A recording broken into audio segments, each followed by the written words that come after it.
Mas tá. Como que Deus a restaurou? Convido você, versículo 18, capítulo 1. Vamos começar a caminhar. No versículo 18 diz assim: quando Noemi viu que Ruth estava de fato decidida a acompanhá-la, não insistiu mais.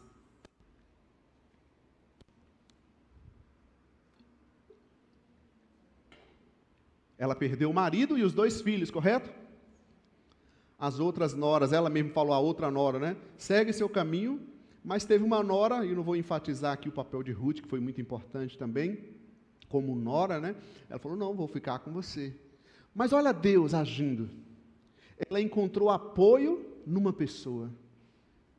No caso ali era a nora. E lembrando que Ruth não era do seu povo, era de outra nação, de outra religião, vamos dizer assim diretamente. De outra religião. Como é que Deus age? Através de pessoas, apoio. Diga para mim de verdade, nas lutas que nós enfrentamos, que você já enfrentou, ou quem sabe está enfrentando, que a gente passou por tudo isso, como Noemi aqui, você não recebeu apoio de pessoas? E às vezes a gente diz, não, Deus não está comigo, eu não vejo Deus. Às vezes a gente não enxerga devido à dificuldade, mas Deus levantou pessoas com uma palavra para andar ao seu lado. Noemi encontrou apoio em Ruth. Deus levanta pessoas para nos apoiar. Deus levanta pessoas para nos apoiar. Ela encontrou apoio então, não somente apoio como pessoa, ela encontrou apoio financeiro. Olha a restauração, como Deus restaurou. Ruth 2:2. Ruth, a moabita, disse a Noemi: vou recolher espigas no campo daquele que me permitir. Vá, minha filha, respondeu-lhe Noemi. Eu falei antes que Noemi estava numa situação de vulnerabilidade social, viúva sem os 2 filhos ainda. E aí Deus levanta uma pessoa de outra religião, né? Não era diretamente do seu povo, da sua família, era da sua família, mas não era diretamente do seu povo, para apoiá-la, em estar com ela. Eu estou contigo, mas não somente isso, eu vou fazer algo. Já era idosa, foi a nora que foi lá trabalhar, foi Ruth que foi lá trabalhar, fazer apoio financeiro, levantar recursos. Como que Deus age? Deus age assim, gente, levantando pessoas, levantando apoio financeiro.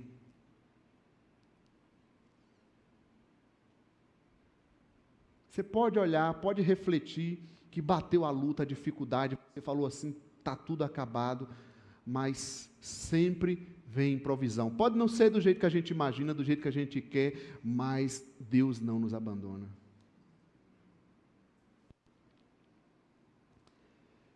E mais, versículo 7 do capítulo 2, falando do apoio financeiro dela. Ela me pediu que a deixasse recolher e juntar espigas entre os feixes, após os ceifeiros. Ela chegou cedo e está em pé até agora, só sentou-se um pouco no abrigo. Olha o apoio financeiro que ela recebeu. A mulher foi ralar, foi fazer de tudo. Não, Noemi, eu não vou te deixar. Vamos caminhar. Versículo 3 do capítulo 2. Então ela foi e começou a recolher espigas atrás dos ceifeiros. Casualmente entrou justo na parte da plantação que pertencia a Boaz, que era do clã de Elimeleque. Como que Deus nos restaura? Com a sua intervenção do céu. Como Deus a restaurou com intervenção do céu. Casualmente, aqui sim que a gente tem que ver os sinais. Você está seguindo, você vê as portas se abrindo, você vê caminhos que Deus está dirigindo. Vai, faça, siga. Porque assim é a vontade de Deus. A vontade de Deus não é através, você não precisa brigar, você não precisa lutar, você não precisa invejar ninguém. Gente, aquilo que Deus tem, vai abrindo, vai chegando. Pessoas tentam proibir, mas não adianta. Aquilo que Deus tem para a gente vai acontecer, o Senhor vai fazer. A intervenção do céu, casualmente entrou justo na plantação. essas coisas casuais é que vem a mão de Deus.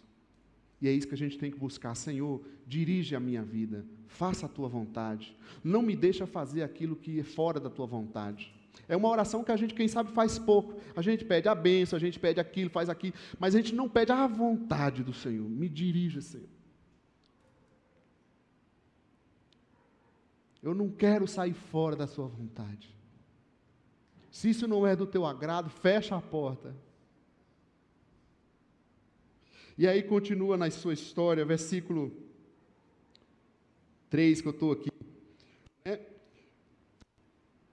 Versículo 20 agora, 2:20. E Noemi exclamou: seja ele abençoado pelo Senhor, que não deixa de ser leal e bondoso com os vivos e com os mortos, e acrescentou: aquele homem é nosso parente, é um de nossos resgatadores.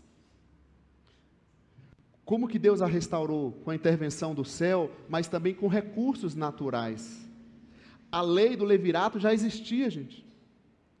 Quando a mulher ficava viúva, né, o irmão mais próximo se casava com ela e assim se mantinha. Existia recursos naturais dentro da própria lei.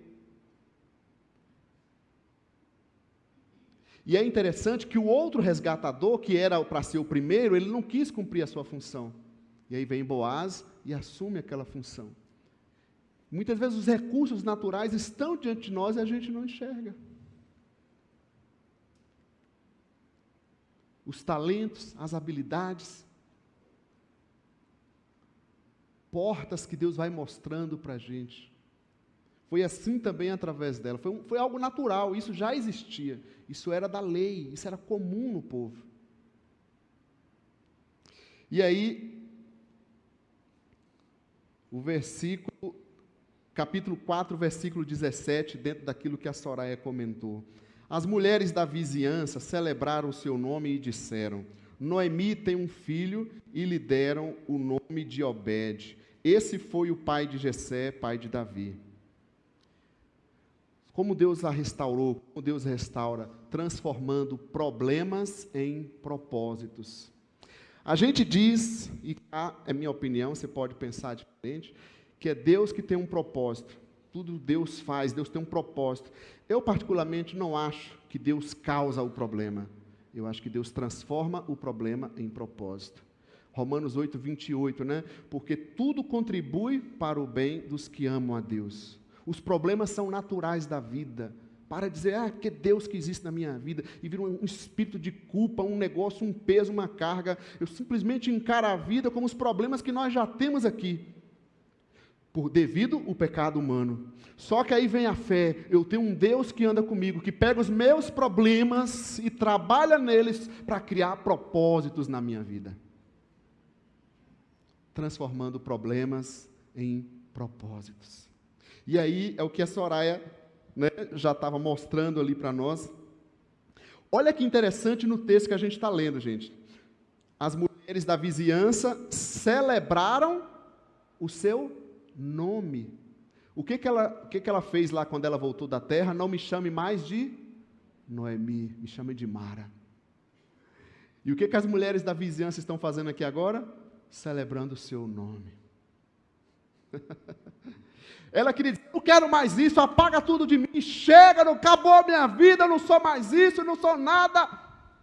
Pois era naquilo que ela achou, que ela não queria mais, que acabou, que veio o seu nome sendo enraizado e abençoado por Deus. A luta gosta de fazer isso com a gente, né? De tirar a nossa fé, que ela vem testando. Celebrar o seu nome, e Noemi então se torna tataravó do rei Davi. Ela entrou na genealogia de Cristo, né? Na história do povo de Deus. A mulher que não queria mais o seu nome, que não queria mais a sua vida. Deus transforma problemas em propósitos. Não diga que Deus está fazendo problema, gente. Não pense assim. Os problemas existem e alguns deles nós causamos e muitos outros pessoas causam contra nós. Mas mesmo com tudo isso, com qualquer uma dessas categorias, nós temos um Deus que vai trabalhando em cada um desses problemas e gerando propósitos que nos faz crescer e que nos faz ser instrumentos nas suas mãos. Essa mulher que aconteceu tudo isso, voltou desse jeito com a sua vida, é a mulher que Deus levanta e torna tataravó do rei Davi. Que não tinha marido, que não tinha os 2 filhos. Então eu não sei como nós temos lidado com as lutas, com as dificuldades, mas que nós possamos olhar para a palavra de Deus, para essa história bíblica que não está aqui em vão. Só sabe quem passa. Naquilo que você tem passado, se coloque diante do Senhor, pedindo o seu direcionamento. Como agir? As nossas vontades, as nossas impulsividades vêm, de todos os jeitos. Mas a gente tem que entender e buscar os direcionamentos do Senhor, para viver a nossa vida, para seguir em frente. E quando nós fazemos isso, a gente vai conseguir enxergar os propósitos, enxergar os direcionamentos do Senhor para as nossas vidas. Amém, gente? Podemos orar então nessa noite? Coloquemos nossas vidas diante do Senhor.